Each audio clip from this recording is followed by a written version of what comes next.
Regardez l'exemple avec les factures normalisées. Chacun sait très bien que le commerçant, il collecte la TVA, ce n'est pas son argent, c'est l'argent de l'État qu'il doit reverser. Mais par le passé, ils ont profité des défaillances de l'État, de l'opacité parfois, et même en collectant la TVA, cela restait dans les poches, dans les caisses des commerçants. Aujourd'hui, nous avons fait des réformes et nous en sommes arrivés à la formule des factures normalisées. L'avantage, c'est que quand vous percevez 500 francs de TVA, à la minute près, les services des impôts savent que vous lui devez 500 francs que vous devez reverser. Ce n'était pas le cas hier.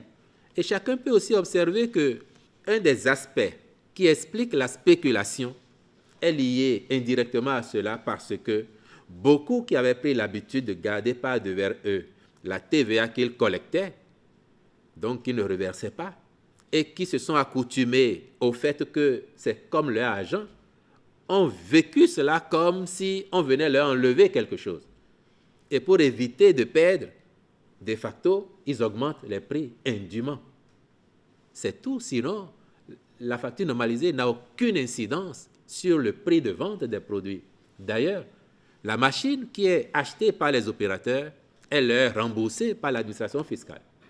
Vous pouvez même ne pas acheter la machine et aller directement sur la plateforme, vous inscrire, et quand vous faites une opération, vous vous connectez, vous générez une facture. Donc, il n'y a pas de surcoût.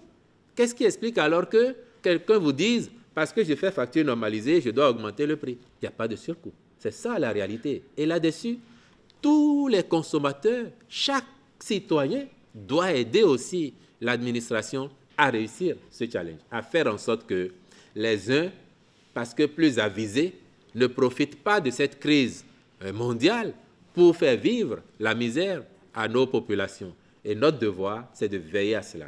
J'inviterai les consommateurs à réclamer les factures et les commerçants à réclamer les factures à leurs fournisseurs, puisque c'est cela qui nous aide également à surveiller le marché.